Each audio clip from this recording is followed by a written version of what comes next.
Welcome to the Mortgage Pro Podcast. Education, inspiration, motivation and implementation. With the Mortgage Pro coach, Gary Das, winner of Mortgage Strategy's Best Small Broker Award.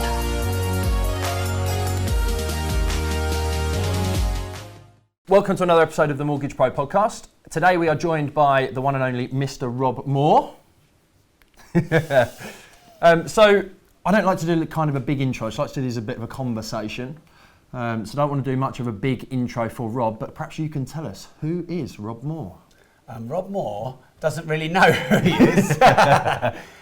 Look, if I was to say who I am, I definitely feel like I'm an entrepreneur because I love property and I love business, and I'm really passionate about my podcast and our communities on Facebook and social media and authoring, and obviously I have a lot of property in our letting agency. So I really do believe in the multiple streams of income, and I think an entrepreneur is different to a business owner in that they embrace multiple businesses rather than just one, and I like that variety. So I would certainly call myself an entrepreneur. I'm definitely a property investor. Mark and I are just talking. We were a little bit late for this because we've got a big project going on, which is like, hey, look, it's going to end up being worth between 18 and 22 million, and we're sort of navigating our way through some of the challenges of developing a big building like that. We're putting, stories above.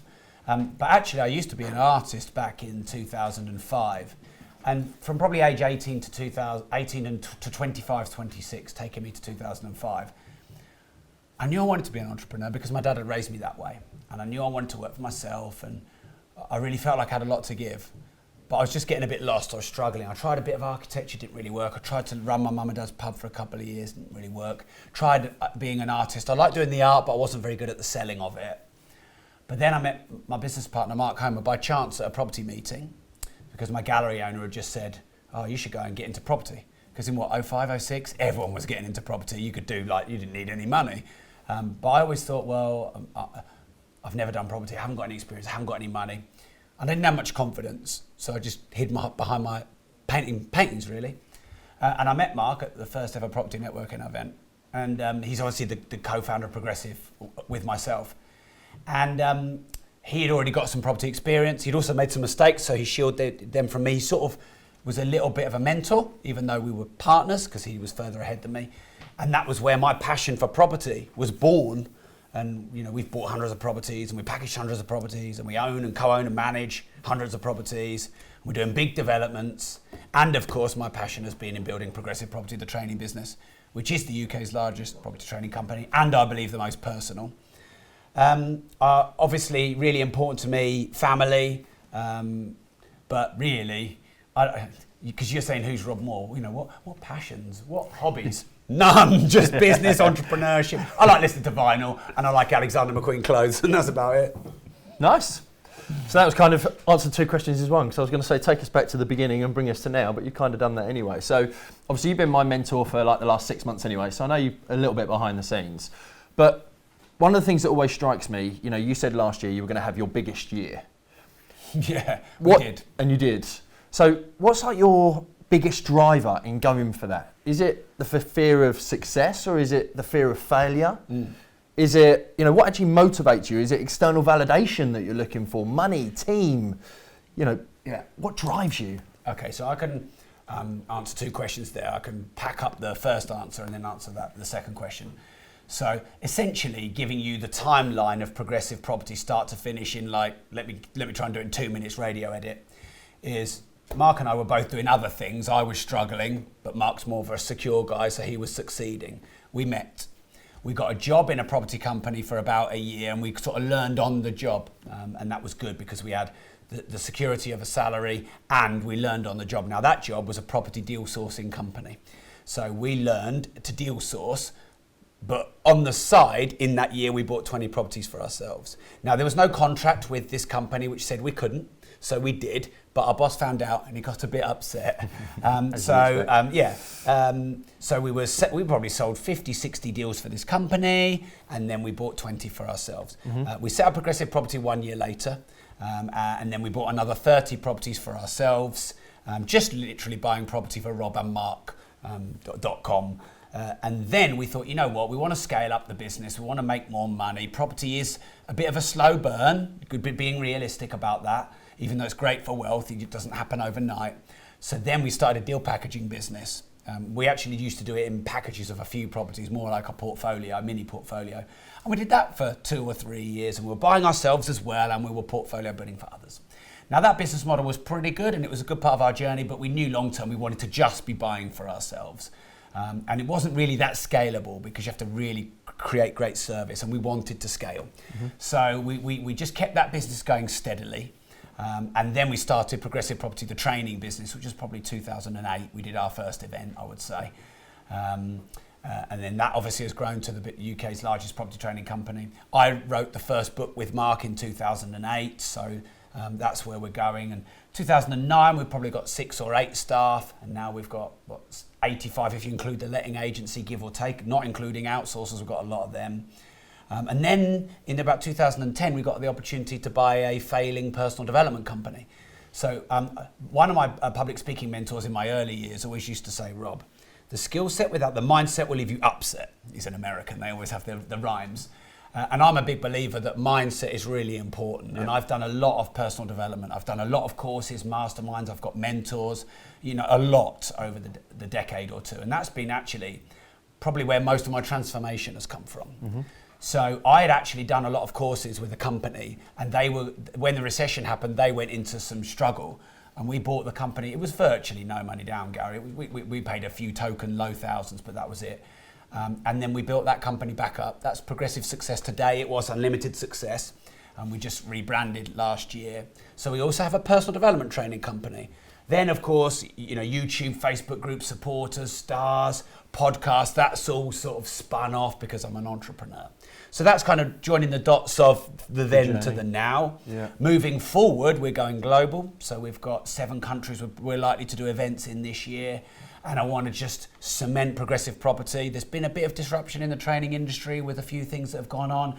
We're looking to set up a bit of a charter. We're looking to get even more personal and make sure that, we really love and look after our community, which I think we're the best at, but we can always improve. Yeah.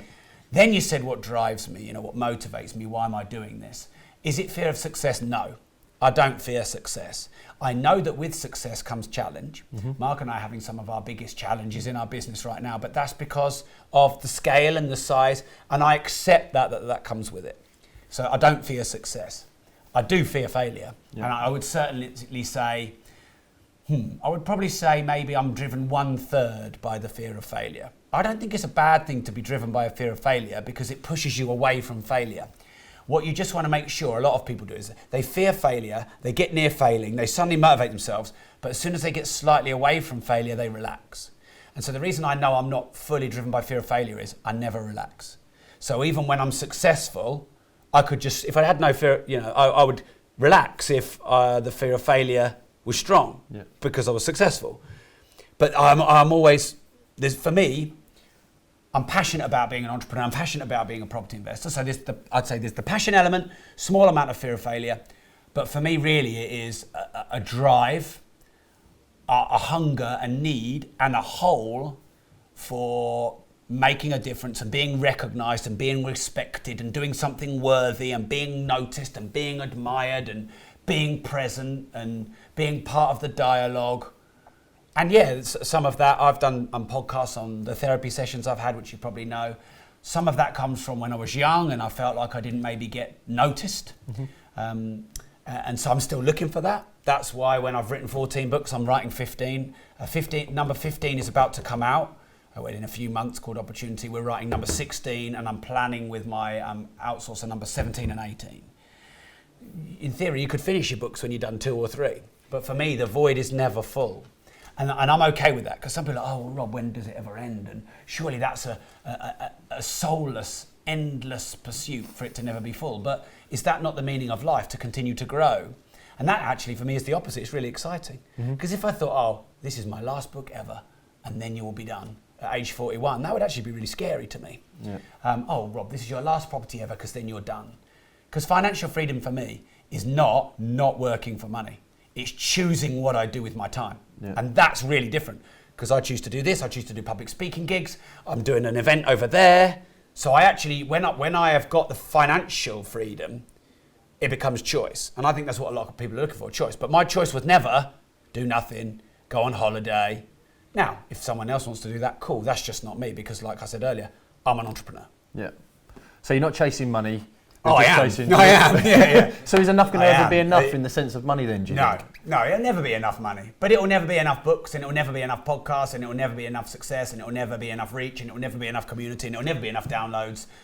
But that's okay, because I'm okay with that. Yeah. I'm not saying I'm not good enough. What I'm saying is, I feel like I've done some really good work for the community. I feel like I've done some really good work for the country. I feel like I've given a lot of money to charity, a lot of my time. I do a lot of one-to-one phone calls for free. Yeah. I support a lot of people. I do a lot on, the videos and the content. You know that. Whenever you WhatsApp me, I'm straight back. Yeah. So I feel good that I'm doing a lot, and I'm like, I'm sitting next to you feeling like I feel good what I've done in my life. But I also want to do a lot more. Yeah. So paradoxically, I'm like, man, I've been in this 15 years. I'm just warming up. I'm only 41. Warren Buffett's 85. Yeah. So I'm trying to balance the paradox. I feel much better about who I am now. It's taken a lot of therapy to work that out and a lot of personal development, etc. So am I driven by money? Yes. Am I driven by growth? Yes. Am I driven by contribution? Yes. Am I driven by being recognized? Yes. Am I driven by doing good work? Yes. Am I driven by serving the community? Yes. Am I driven by becoming an even bigger influencer? Yes. Tick, tick, tick, tick, tick. Does that mean do you ever actually have a day where you just wake up and think, I can't be arsed today? Yeah, and then I go to Costa Coffee at 5:30 and it all changes. And then another one comes at 11. Yeah, exactly. So look, because that's, I think, one of the things that quite a few people struggle with is just that need to, they just get up and they're like, oh, I can't bother to go live today. Oh, I can't bother to do social media. Oh, I'm going to deal with a load of shit from staff or admin or blah, blah, blah. Yeah. Do you get that? Not really. I mean,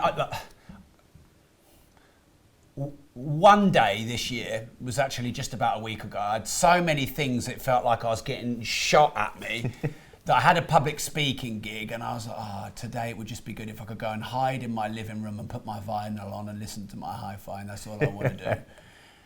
But I only get that once every 1 to 2 years. So yes is the answer, do I ever get it? But it's so infrequent. And, and it's not because I don't have challenges or problems. And I'll tell you why it is. One is my vision, my mission, and my desire is way bigger than my problems. Two, I'm very grateful for my life. So even when it's hard, I'm thinking, hey, look, I get to do this. Yeah. I've got some amazing cars, I've got some amazing properties, I've got some amazing people around me. I can't argue with my life, it's great. I've also got accountability. So if I'm talking directly into the progressive community here, I believe responsibility, ownership, and accountability are the three factors outside of specifics of property education which will make or break your success. So responsibility is, am I the opposite of a victim and the opposite of entitled, i.e. am I in my situation, my employment, my life, where I can make a difference. Yep. And I am responsible for my actions. Ownership is the next level. Good, bad, starting in property, viewings, offers, rejection of all finance, your relationships, you own it all. Yep. I.e., you master it, you own it. Accountability is how do I stop myself from not stepping up? And that might be mentors, the community, it might be a bit of competition, it might be some internal fears, it might be how you grew up and what needs you didn't get met. And I have a lot of that. I mean, every time I go over the road there to speak at our training suite, like there's 75 in that room, there's often 200-300 in that room. I'm speaking in front of about 500 on Sunday. I'm flying up to Scotland. I'm getting paid to do that gig. So if I wake up in the morning and think like I can't be asked to get on the plane and go to Scotland, well, someone's paid me my speaking fee to go, so I'm going. Yeah. And I would say in 13 years, you couldn't even count on one hand, you just couldn't, how many times I backed out of something. Now, have I felt like it sometimes? Yeah. But and might I have backed out if I had no accountability or no responsibility or no ownership? Yeah, I probably would have done because I used to.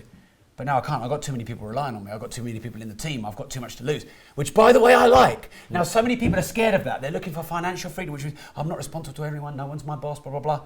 Like it might be perceived that I'm the owner of this company, but no, I've got loads of bosses. Kieran over there keeps me accountable to stuff. Catherine up there keeps me accountable to stuff. Harry keeps me accountable in the studio, came in and dragged me in. Mark keeps me accountable to these property deals. Now, I like that. And at first I was like, man, I just want it to be easy. I don't want it to be easy now. I want it to be good. Yeah. So, yeah. Makes sense. So how the hell do you manage all that in and around having your wife, Gemma, the 2 kids, home life, and actually prioritising that as well as the need to build your businesses? I get you. So I wrote a book called Routine Equals Results. Yeah. And it documents a 3-month test I did of when you get up, when you go to bed, what you eat, when you eat it, when you train, what you train, like whether it's running or weights or whatever, when you do your meetings, when you do your income generating tasks, when you do your admin, when you do your travel, blah, blah, blah. And just for 3 months, I just went on this like epic test. I tested all the different coffees. I went to Nero, Costa, Starbucks. I even bought one of those, those Nespresso machines, which turned me into like the angry version of the Incredible Hulk, by the way. So I immediately got rid of that. And I just tested it all. And I stumbled through testing upon an ideal diary. Then I've got to work out what are my key life areas. So that might be health and fitness, family, and that includes wife, children, parents, because I'm very lucky that my parents are still here. Then maybe some of my hobbies, because when I started Progressive, I was actually quite a good martial artist, and I just never did it since. And I regret that. I shouldn't have been so obsessed about, because Progressive could have waited an hour, 4 days a week. Yeah. And then you've got your key result areas, which are, for me speaking, working with my trainers and training the trainers and the vision and the strategy for Progressive and taking us global. Then we've got income generating tasks. So for me, that might be public speaking gigs, it might be masterminding a launch, creating a new product or service, and then you've got everything else. So the Routine Equals Results talks you through all of that, and it makes the analogy, of the pebbles and the stones, the gravel. So what you do is you completely wipe your diary clear. You put your key life areas in first, then your key result areas in next, then your income generating tasks in next, and then everything else sort of fills the gaps in between. And so for me, 5:30 to 8:30, really hyper productive time for me. Meetings are good 9:30 to 11. 11 to 1 is the cost of coffee. We always do podcast interviews like this in the early afternoon. Late afternoon, you won't get the best of me. Early afternoon, because if I'm in here going, I haven't done this and I haven't done that and I haven't done this, I can't be present with you or the people on the live. So I have to be able to get my own stuff done first. Yep. But if I did this at 5 o'clock, I'd be whatever. So that wouldn't work either. So that's how you manage everything. Yep. And you leverage. Yeah. So outsourcers, VAs, in Progressive and the letting agency, there's 80, 85 staff. It moves. We've got loads of outsourcers. I've got a full-time VA and an agent and a PA, lots of people in the marketing department, who can help me. We use a lot of outsourcers even within what we do. Yeah. Kieran and I have been managing all the communities we run on Facebook, but now actually we've just brought someone into the team just to fully time admin all the groups. And so what you do as you grow, and then you get more responsibility and tasks come your way, you then just outsource as much as you can. And there's always a new level. And I'd say 3 or 4 times a year, I just tweak my diary routine just to make it a bit more effective and efficient. And okay, what have I taken on now that's built up a bit? And then how can I outsource that? For example, I've just had a chat with my PA this morning, and now she's going to manage my emails. Yeah. I've never let anyone manage all my emails. Interesting. But I'm getting so many now. So I'm giving her my login, and we just had a chat this morning, and she's going to, any that she can delete, she can delete. Any that she can forward on to someone else she's going to, and then all the others for now she's going to leave for me. Yeah. And then over time I'm going to teach her. And so how to reply to you? Because I get if you add Facebook messages, Instagram, WhatsApp, and my email, I get hundreds of messages a day. And so my next level is to get help actually managing that, because I've always taken a lot of pride that I reply to everyone and I'm very accessible, but I've had to make some new rules. So if someone WhatsApps me without my permission, I've given myself permission not to reply to them, because I just can't handle it anymore, because I get hundreds of messages a day. And so with my emails, I'm going to now do that. We do have a few different email addresses, but there is one core one that comes to me. And so you just tweak every few months and you go, okay, where's my overwhelm? Where's all my admin? Right, if I can get help with that, then I've got more time to do public speaking, to do podcasts like this, to write books, to do content on live. I want to give Mark a bit of my time at the moment to help us through this big property project. You know, it's our biggest one of our life, etc. Yeah. Okay. Because that's one of the things I've been thinking about recently is like doing more speaking now with Progressive and in other areas as well. It's doing it on a weekend. So it's even that thing I actually said to my wife this week. It's like, well, if I'm going to be away the weekend, that means I want to take time off in the week. But then I'm only going to see the kids not between 9 and 3. And it's like, her answer was just, well, you just make sure you're present when you're actually with them. Yeah. You know, so do you agree with that? Yeah, I think... If you're working weekends, then allow yourself the extra time, finish work at 3 o'clock rather than 5 o'clock or 6 o'clock or whatever. Yeah, I mean, for me, I don't really understand a weekday and a weekend and a 9 to 5. I don't even know what day it is most of the time. And to me, a weekend is not a weekend. Yeah. It's just the way it is. And I've slipped into times where I've probably obsessed a bit too much over business. And I've had a chat with my family, and then we've decided some things like no work on a Sunday. It's okay a bit on a Saturday to do maybe the odd speaking gig here and there, but as long as you keep that fairly free. I've always made time for golf with Bobby and Ariana, and I've always made time at dinner time, but I just I make time and I create a really good routine. But then if there's something I really need to get my head into, you can just get a bit obsessed, and then all of a sudden, you're spending half the time. And you know, fair enough. I think it's good if the wife or the husband, you know, steps up and speaks up and says, hey, look, Gary, just want to remind you, if you keep going like this for 10 years, you're not going to have that great a relationship with your kids. I think that's good. So again, that's about compartmentalising your diary. I mean, it seems a bit alien for people to say things like, booking a date night with your husband or your wife once or twice a week. I said that to mine and I got in trouble. I know, but the thing is, if you don't book it in, it doesn't happen. Yeah. And then you get in more trouble. So actually saying that every Wednesday and Friday, Wednesday we're going out for a meal every week, and Friday we're going to have like a Netflix. I would have said Netflix and chill, but I learned recently that the chill part doesn't mean chill. No, it doesn't. No. He's only just realised that after ripping his shirt open on the live last night. 41 years old, I only learnt what that meant recently. So time with your children should be put in the diary. If your weekends are swallowed, you put it in the week. Yeah. And what you do is you just have an agreement with your children and your partner and you know your staff to go, right, this is when I'm working and you've got me. This is when I'm the family and you've got me. And the trouble with the world at the moment is this is the biggest distraction ever. And I know, but we can both be honest here enough and here and say sometimes, you know, we're having a quick look when we should be with our children. And you know, and like no one likes it when you get your phone out in front of them. No one. And while we might be used to it, you know, some people, they talk to you and they're like, yeah. So, and like, I'm addicted to this. And I'm one of the few that will admit it. But so I'm trying to make sure that on Sunday, if I'm with anyone, that's not on. If I'm with the kids, that's not on. That's been a challenge. But at the moment, I'm doing better. A couple of weeks ago, I'd slipped a bit. What happens with me is every time there's a holiday, like in August or in January and December, you know, when people are off for Christmas, I still want to keep going. So over 2 weeks, I'm pinging off all these emails to everyone, and then I get nothing back for 2 weeks, and then on January the 4th, it's always January the 4th, that's the first day you go back, and it's my bloody birthday as well. The whole world replies to emails to me, and it's just like, whoa! So I did get a little bit behind and overwhelmed in January. So I've just tweaked my diary and I've just sort of re-compartmentalised. You can just, the book's really short and actionable, routine equals results. Nice. So what things do you think our children, because I've got 7, 5 and 2, what troubles do you think they're going to face in the future that we perhaps didn't face when we were younger?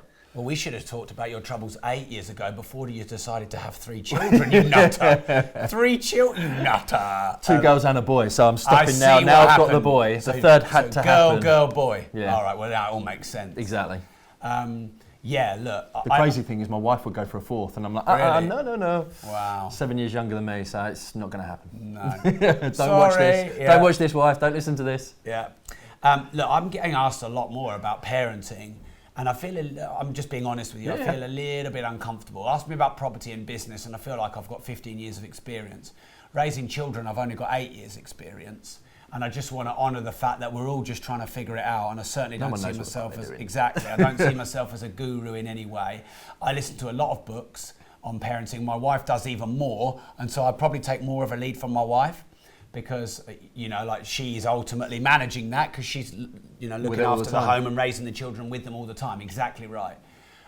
So here's what I'm trying to do with my kids. I'm trying to raise my kids in a way that they understand how the world is. And I'm trying to figure out a way that the things I want to teach them, that they're the lessons that they can get. And I say that very specifically because when you teach your kids stuff, usually they do not listen. No. And, what is it they say? Monkey see, monkey do. I think that's the saying. And, you can tell your kids what to do till you're blue in the face.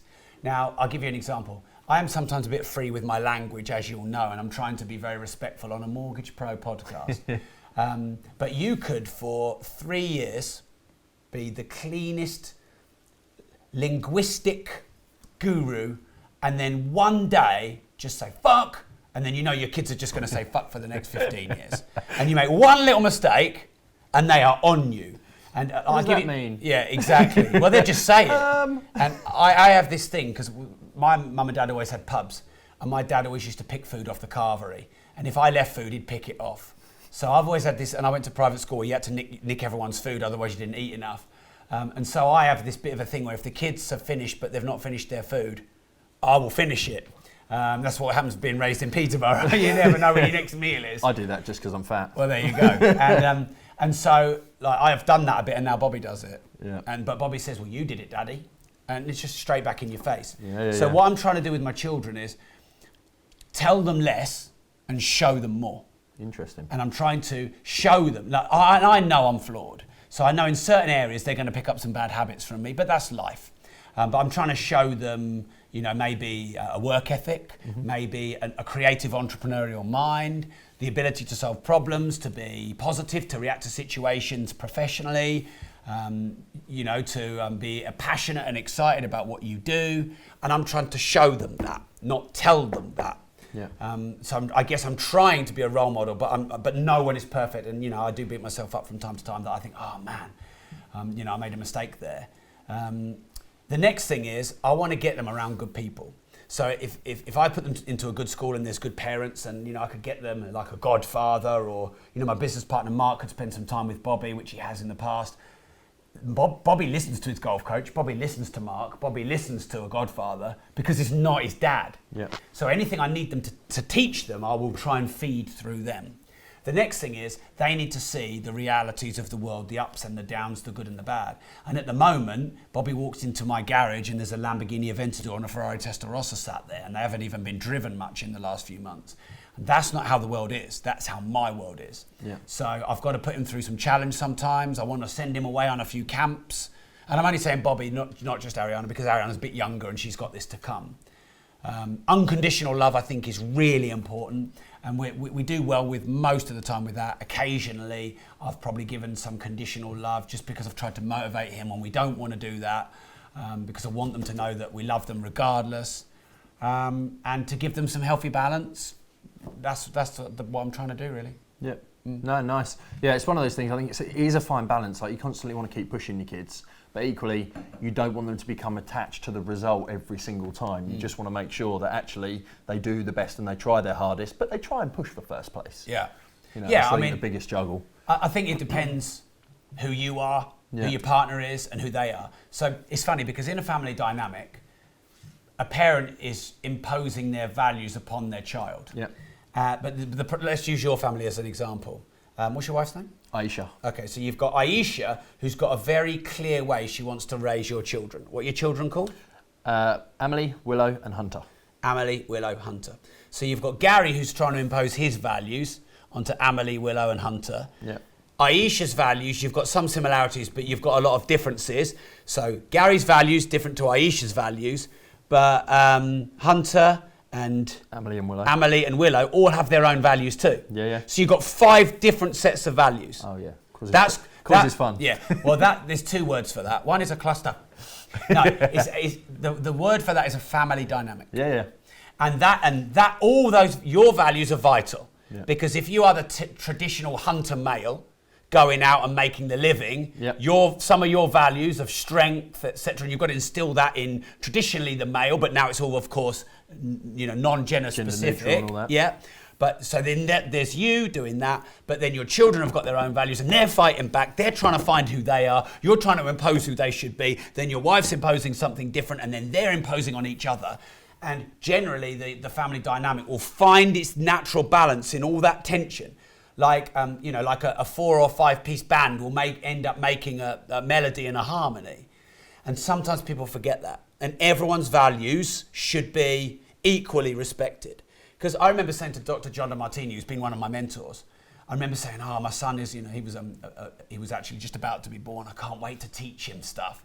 And he literally, just in his very wise way, because John was about 60 at the time, sort of chuckled like Yoda would. Oh, young mentee, you have much to learn. And what he said to me is, Rob, your son will teach you equally as much about life as you teach him. And you never really know until you're a parent that your children teach you as much as you teach them, because that's their values being imposed upon you. Yep. So yeah, it's definitely an interesting thing. We could do a whole podcast on this, but yeah, it's like having a partnership and a joint venture partnership. It's the same. Yeah. You're essentially a micro family, aren't Yeah. you? And you've got you, your JV partner, the builder, the main contractor. And it's the same thing. And you've got to impose your values respectfully, trying to get what you want, but honour their values too. Yeah, which leads me nicely in actually, because how do you manage yours and Mark's relationship in that sense? Yeah, so, how do you summarise a 14, nearly 15-year partnership in a couple of minutes? That's difficult. I think some of the fundamentals are, number one, Mark and I, and the language of this I'm being very specific on, we have a similar vision, but a different set of skills. And I think that's a good recipe to start. Now, when you start your joint venture, what do? You go, I met Gary, he was a great guy, we've got a lot in common. And to meet a friend, you want that. But to meet a JV partner, that's actually not good. Yeah, I had that. Yeah. Both of us were exactly the same, like sales, both trying to sell the ship. Yeah, and then therefore you've got no one doing the admin, the support, the service. Exactly right. So, and by the way, I didn't know that when I met Mark. I didn't have a formula, and we've got checklists and formulas and audios and books and courses on this now. But what we need is a similar vision, i.e. want to grow, want to build a portfolio, want to be doing this for the long term, but very different set of skills and interests. So Mark, data, numbers, analytics, the nuts and bolts of properties and projects. Me, strategy, vision, legacy, training, all that kind of stuff. Yeah. So that's the first fundamental.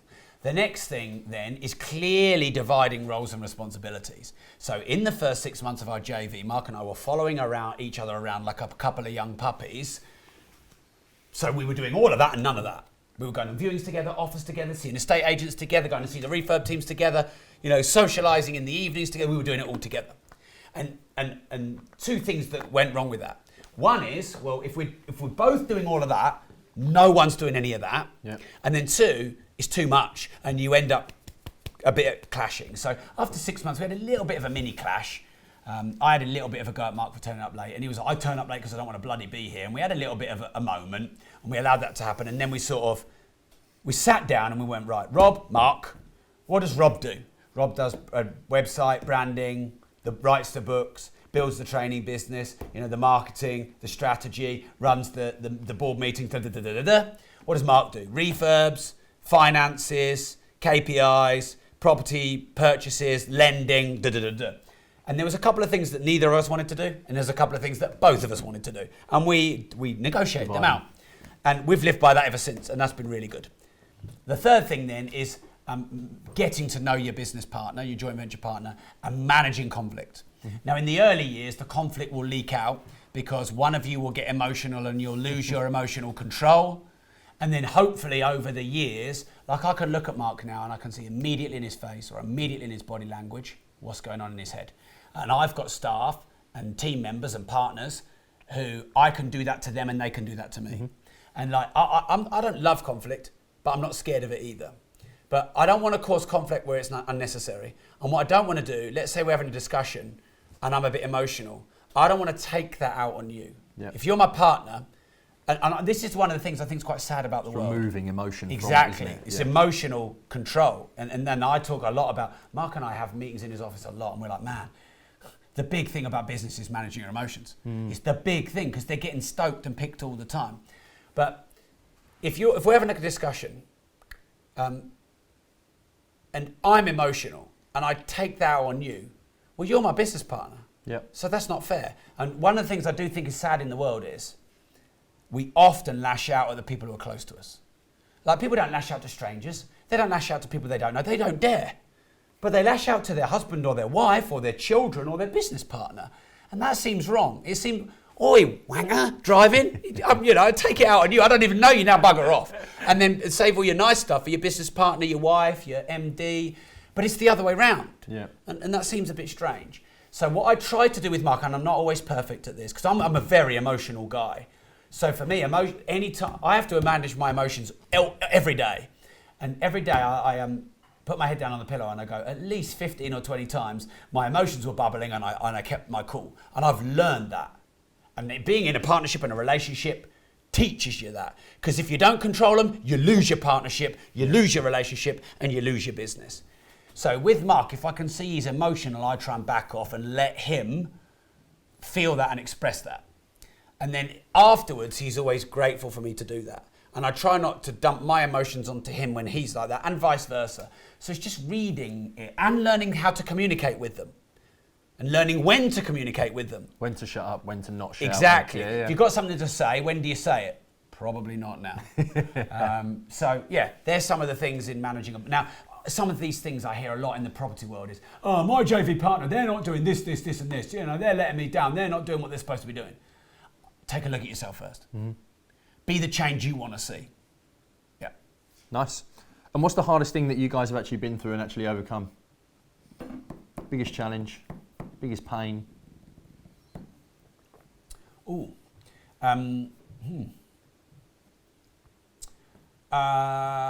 had a point in our deal packaging business when we were pivoting into a training business where we were sourcing a high volume of properties where we had some real growth pains and managing a lot of properties and quite a lot of clients. And we transcended that by basically getting in the car and going and seeing all the clients and sorting them out. And that's what a lot of people are afraid of doing. And that Mark and I will do that. If we've got a problem, like, I'll pick up the phone and I'll speak to someone if it's a massive issue. Now, by the way, a lot of people try and come to me with issues that don't need to come to me. And some people try it on, and that's just life. But if there's a real issue, I will go in and sort it out. And Mark will go in and sort it out. We have a big team and we have trainers and lots of people. But if there's a real disruption to someone or the industry, we'll be in there. That was one. Right now, our big project, we're having to change builders, and on a 18 to 22 million pound project and a minimum 9 million pound loan, that is not fun, I can tell you. And Mark and I are hustling like shit to make that happen. So that's actually happening, right now. So there's that. None of these, in 13 years of building Progressive, there's never been anything that could beat us or could break us. And that's as much our attitude and our behaviour towards it. We had one time, Mark and I are usually pretty good at keeping money aside. And we've had our biggest tax bill ever, which is really not very nice, but it was more than we expected. And Mark's really good with numbers. I've had quite a lot of expenses, like probably 600 grand's worth of sort of maybe abnormal expenses, which I've had to pay myself, but just shows I've managed my money well, that I've got all that money in the bank, and I've got hardly any mortgage on my house. I've got loads of assets, but it just reteaches you stuff. We had one cash flow challenge in 2011 where Mark was pretty much like, right, you see this drawer, Rob, with the lock on it there? There's a lot of invoices in there and I'm just leaving them there and locking the door, and I'm phoning up all the guys and I'm just going to negotiate another month. Because sometimes you've got to do what you've got to do, but that's only happened once in 13 years. Yeah. And that's business. And I'm just being honest because you asked me some of the challenges. Yeah. I personally don't like it when trainers or really key members of staff leave us. And we've had a couple of instances where that's been hard, where maybe they've set up in competition or there's been a little bit of a PR issue there that we've had to clean up and manage. And, occasionally you have to sort of defend your position and have a little bit of a scrap. Thankfully, that hasn't happened recently at all. But in 15 and then another 15 years of business, anything that could happen in business is likely to happen in business. Like, I know this sounds a bit morbid, but I'm just being honest. When you've had enough properties, you know you're going to have tenants that are great and then they die on you. But honestly, they're quiet and they're the best tenant ever and they're there for 10 years. And unfortunately, life is life. I've never had anyone in our office die. But if I've run but if I run the company for another 30 years, it's happening. It's likely to happen, yeah. And I'm actually not, no, it won't be you, mate. I'm going before you. You'll be at my funeral. He's talking to Kieran, by the way. But I'm not saying this to be morbid. What I'm saying is, some people in the world of building a property portfolio and quitting your job are expecting all the problems to go away. Well, I can tell you, all the problems that there could be, you will get if you're doing this long enough and you're being big enough. But all the gifts, all the rewards, all the beautiful things. I mean, I drive a £250,000 Lamborghini Aventador. I drive a £175,000 Porsche Panamera Turbo. I bought my wife a £100,000 Range Rover. I have a Ferrari Testarossa. I have one of the best houses in this city. Fucking love the place I live. I'd live there for the rest of my life. Yeah. I've got 75, 85 amazing people that I work with. I've got healthy family. I'm pretty young and healthy myself. Got good money in the bank. Got loads of assets. Got great reach on my social media. I've written loads of books. I've got loads of followers and loads of fans and loads of customers. Oh, man, I'm living the dream. Yeah. But if you want all that, you can't have all of that and none of the downside. So what do you think it takes to get to that point? What has been the key points that have got you to all of that stuff, the £20 million a year business, and it's going to get you to the next level as well? I think a desire for growth. Yeah. Because growth is human nature, but not everyone desires it. Some people want a lifestyle business and they want a small portfolio and they want to wind down because maybe their age or just their circumstance in life, and that's fine. But if you want to, you asked me to do what I've done, so you've got to have constant growth. Yeah. More. Yeah. Another book, another podcast, bigger guests, more. And not that be an empty pursuit like I talked about earlier. So that's one thing. You've got to have a desire to serve more people. And traits of billionaires is that they serve vast numbers of people. And so I never shirk from more responsibility of, some people say to me, oh, Rob, I'd love to mentor, but I don't want to have to look after the clients. I'm like, well, that's what it is. Yeah. Mentoring is looking after the clients. You're a mentor, you run a mastermind. I'm not scared of that. I'll step up and do that. In fact, I have some clients like yourself who are with me lifetime. And I'm game. I just got to make sure you're over 60 years old and I'm all right. So, desire to serve more people. The next thing would be your attitude to challenges. So I try to use the word challenge more than problem, because a challenge is cool, let's get in and fix it. Whereas a problem is, oh man, things are going wrong. And Mark and I, even when we go, man, why does this have to happen? We will roll up our sleeves and fix stuff. I just see myself as a fixer. Every day I come into this office, or every day I do what I do, because I'm not always in the office, it's like the more problems I can fix today, the more value I've added today. Because, if my focus is over here, it's not over there. And if it's over there, it's not over there. And, when you're at the scale that we have, hundreds of properties, if you include all the outsourcers we have, we must be at 150 staff, all in, with all the outsourcers and the online editors and videographers we have.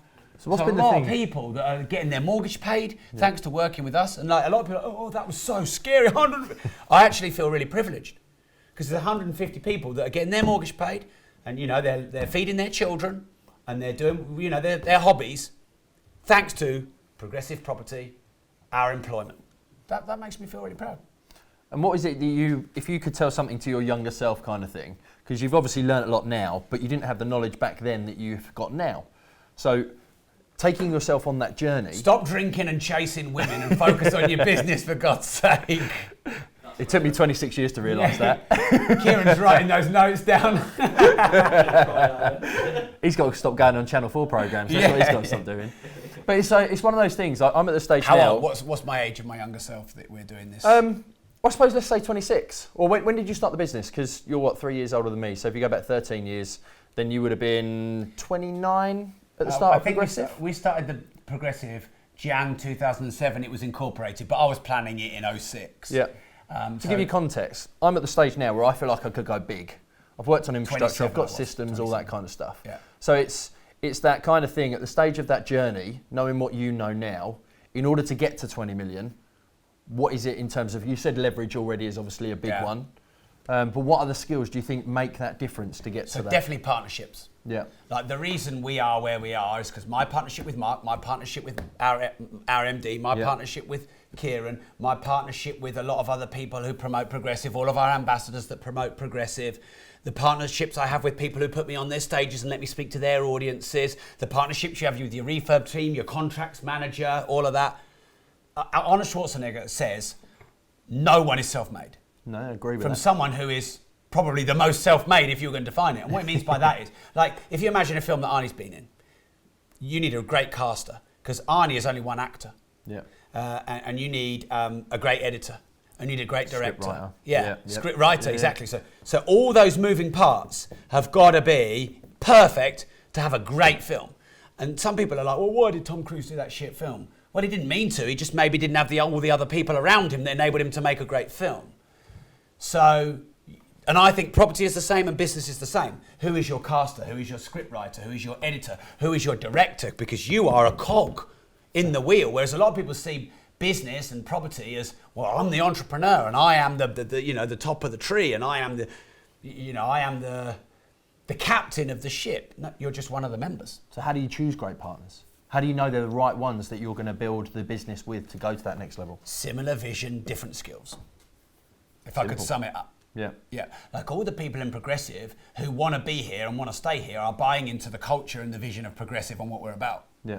And when you're doing recruitment then, does that mean that you go all in, this is what I want to achieve, this is what I want to do? Or do you go in and say, this is what we want to do, this is what I want to achieve, and this is why you shouldn't have it? Or it's not for you? So you almost... Both. Do both? Both. So in the early days, we were so good at selling the vision of That's what I find I do. You're like, oh, this is what I'm doing. It's amazing. Come and join me. Yeah, and then they come and join you, and then 3 months later, they're gone because they can't handle it anymore. Yep. So we do the pitch and the reverse pitch. Kieran's chuckling because he knows he did this. Did you do it to you? Yeah, I do. So basically, I do the pitch on why we are the best employer in Peterborough by a mile. Yeah. And then I do the pitch on what it really is like, and if you can't handle this, get up now and go. And I'll give you an example. I say... I don't do so many interviews anymore, but I've done hundreds. But I'll say to someone, Progressive property, there's a lot of variety at Progressive, and then I pause. Because what does everyone say? Oh, I love variety. And half of them actually don't love it. Everyone likes to get a job, sorry to say, present company excluded. But you know, I have to believe that everyone will like to get a job because they're feeding their family. I have to believe that, so then I can find the truth. So when everyone says to me, I love variety, I have to disbelieve them because that's to protecting my interest. And so then I basically tell them, you have not seen variety. You have not seen variety until you work Progressive. Is that true? That is true. Yeah. I'm going to say that with conviction. Literally within a month, Kieran, working here, did you get more jobs to do that weren't on your job description? Correct. Yeah. And you could be travelling up and down the country, you could be meeting one of the biggest celebrities in the world, you could be adminning and deleting Facebook groups, you could be replying to private messages. Working as a PR. Yeah, working in PR, launching and helping me launch a support program, then Patreon.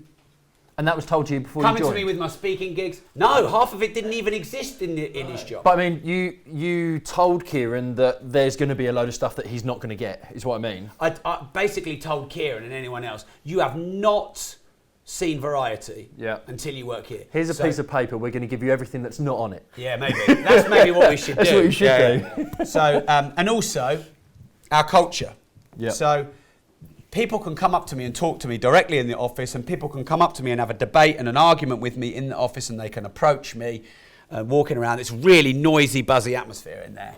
You can't do that in a lot of corporates. You cannot go and speak to the CEO. You cannot do that. So, and I give myself permission to go and do that the other way around. So we're a dynamic, fast, open, friendly culture, but we're also very chaotic. And people who like, growth. You know, perfectionists who like order, and the desk has got to be tidy at the start and the end of every day. Those people end up in the mental institution in Peterborough District Hospital. Honestly, like, for perfectionists, I mean, we should run ads. If you're a perfectionist, this is the wrong company for you. Because honestly, it just stresses them out.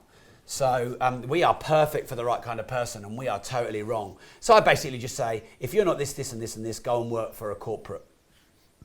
Fair enough. So we did the pitch and the reverse pitch. Yeah. Nice. And you still get it wrong when you do that. Yeah. So how do you handle when you get it wrong? Are you kind of one of the hire slow and fire fast? Is that ethos one that you embed? No. I do everything fast. Everything. I eat fast. I talk fast. I think fast. I do everything fast. So I don't know what slow means. Poor Gemma. Yeah. I do not know what slow means. When I go to the gym, there's no rest in between sets. I'm doing it fast. I drive fast.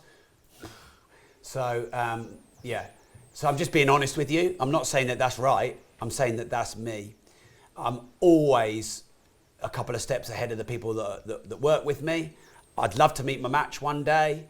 I've got some great people around me who will actually slow me down because I need slowing down from time to time.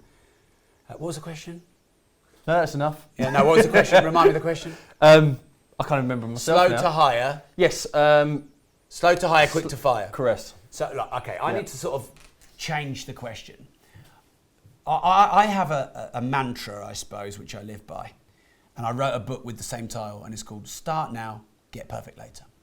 So any Facebook post, any interview, any content, anything I'm writing, I'm thinking it doesn't have to be perfect. Done is better than perfect. Prolific is better than perfect. Now, what that means is I'm prolific, and I don't mind saying it. I'm bragging.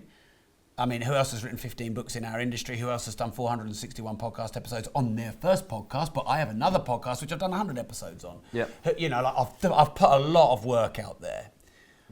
Is it all perfect? No. Have I made mistakes? Yes. We had an honest conversation, Kieran and I, yesterday, and I told him, look, mate, some of the mistakes I make, I'm going to keep doing them. I'm going to try not to, but a couple or 3 times a year, the mistakes I make, they're going to leak out. Because I'm so prolific, and I am, volume is better than perfection.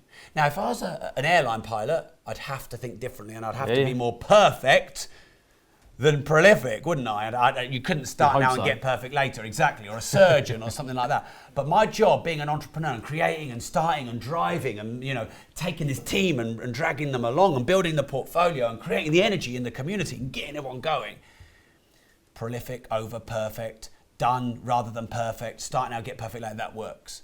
And I'm not scared of failure. I mean, look, I'd hate to go bust, I'd hate to make really big failures, I'd hate to really upset someone. I'd rather make a mistake than not take the chance or not try or not start. Fair play. That's how I live my life. Nice. Yeah. So to bring us to a close then, a few quick fires? Yeah, far away. Fun ones? Yeah. Cool. Have you ever pulled a, do you know who I am? Now you're Mr. Rob Moore, Mr. Podcaster, seen all over the place, getting recognised. No. Have you not? I've never said you know who I am. But I've made it be known without saying it. So I was at the Anfield game for the Liverpool Man U, and I was in hospitality. And I took Gary Hall and Paul Booth. I was supposed to take my son, but he didn't want to come in the end. He's a Man U fan, so asking me about parenting, I failed there. Especially as a Liverpool fan. Exactly. Yeah. And I'm there in hospitality, and Bruce Grobbelaar, when you go to hospitality, they have a Liverpool legend that comes and they go around the table and they sign autographs and do photos. And Bruce Grobbelaar was there, who's a Liverpool legend. I love that guy. Him, John Barnes, probably my 2 favourite Liverpool players ever. And we're on this table in hospitality. It's like 850 quid a ticket. And someone's on the table next, and he just walks up and interrupts us and he goes, "Are you Rob Moore?" And I went, "Yeah." And he goes, "I thought I could hear you." Let me finish. The laugh of judgment. He said, "I listen to your podcast. I'm a massive fan. To be honest, I'm more excited about meeting you than Bruce Grobbelaar." And then he said, "Hey, look, I get hospitality all the time. I'd love you to be my guest. So could we swap numbers and I'll invite you up to a couple of games?" And he's invited me up to 5 Liverpool games. Nice. I didn't say a word, but I looked at Gary and Paul. And I had my moment. Just like... Yeah. I have a lot of celebrities who follow my podcast, and if that's ever said, I just have my little moment inside. I was at the gym, and a guy looked at me, and I thought, "Oh no, he knows me." In the gym, you want to get your workout done, and I don't want to be rude, but you want to get your workout done. Yeah. And I'm stopped in the gym all the time, and it's not because I like, "You're Rob from Peterborough." It's like, "Oh, you're Rob. I listen to your podcast." Even one of the instructors there introduced himself to me, and this guy came up, and he came up to like under my armpit. And he was sweating buckets, like out of his eyeballs, his earlobes. And he walked straight up to me and he just went like this And he just hugged me and he just put his head in my armpit and he just did that. Nice. He went, Rob, I love your work, I love your podcast, oh, you've changed my life. And he just did that for about like a minute. I was on the phone to someone as well. And I didn't say anything, but I just looked around. Did anyone notice that? Please so get me out of I here. have never used the Do You Know Who I Am card. Fair enough. But I have allowed myself to feel it a couple of times. As a millionaire, how much cash do you carry? I try and carry about 300 quid. Any reason? So I'm a bit low at the moment. Fucking tax bill tomorrow. So I've got to buy for 2040s. Yeah, I gave a load of money out today. I bought all the guys out there who were going out at lunch. So yeah, I like to think, this is how I think about it. One, if I don't have my phone and I run out of petrol and I'm stuck, what do you need to get by? So what, 300 quid? So anywhere from 250 to 500 quid probably kept in cash in my pocket. I think that's important. Also, I was taught by a mentor that if you carry cash, there's something attractive about that. Like it makes you feel more, cash towards you. It's a little bit more ethereal, but yeah. So, I mean, obviously now that's cash, isn't it? Yeah. We've got Apple Pay Pay and everything exactly. else, isn't it? It's a nightmare. But I think it's also important because what if the battery dies? Yeah. Who'd win in a fight out, you and Samuel Leeds? Well, he's probably bigger than me, yeah. But I had a brown belt, and a black belt. So I'm not challenging him. I'm just answering your question. I'd back myself. Nice. Because I've got some past skills. That could be like a YouTube battle where you sell and make the money for that one. Yeah, I couldn't think of their names. There you go. Yeah, I reckon if you gave me 3 months, I could go back and get my instructor back and do 3 months hardcore training every day. I think I'd be all right. My low leg kicks are really good. So if I was a bit worried about him charging me, but I mean, he's probably going to be stronger than me, so he might charge me. So if I can put a low leg kick there and just disable him from the waist down, then I could probably finish him off. Nice. If you could be any superhero, who would it be and why?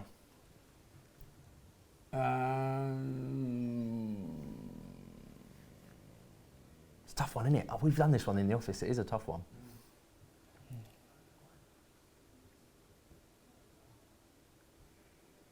I'm going to be honest with you. When I was a kid, I always wanted to be the one that had X-ray vision, so I could see underneath the girls' clothes.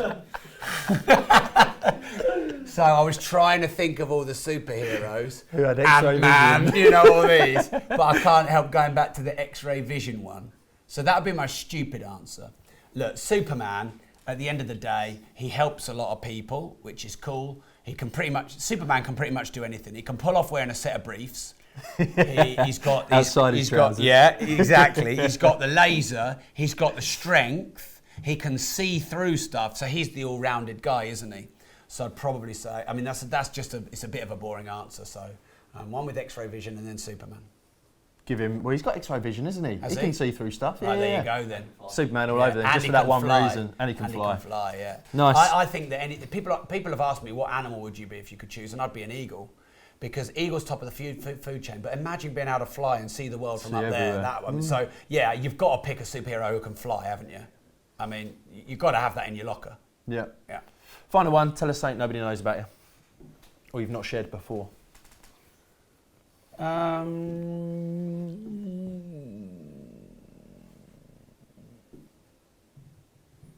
Or a guilty pleasure, maybe. Erasure are my guilty pleasure. They are Bloody hell. Yeah, I know. I've got some music which is like really, really guilty pleasure. I got asked that a couple of years ago, and I said, I won Face of Peterborough modelling competition 1999. But now everyone knows that about me. So.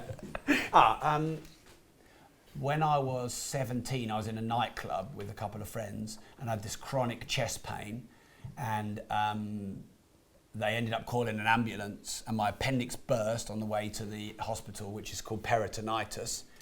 And I was in hospital for, I think, about a week, but sort of 2 or 3 days in, my dad told me afterwards they pretty much thought I was going to die. I don't think I've ever told anyone that. There you go. Interesting. Crikey. That's quite harsh, actually. Yeah, I was quite Being on the face of death. I had a few. I was quite accident prone when I was younger. Yeah. Yeah, I once.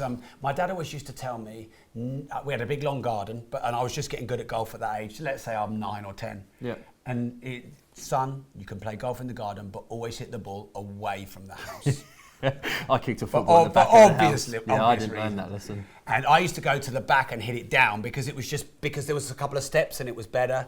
And I absolutely cleaned this driver, and it went straight through the bathroom window and went down. And like the bathroom window's there and the toilet's there. And my dad was on the toilet and a golf ball and the whole window just came through onto him. Nice. And all I heard was, Robert! And I was just done. So yeah, I don't think I've told anyone that either. Cool. So this is the Mortgage Pro podcast. Yeah, very relevant to mortgages. We don't really talk about mortgages, we talk to business owners.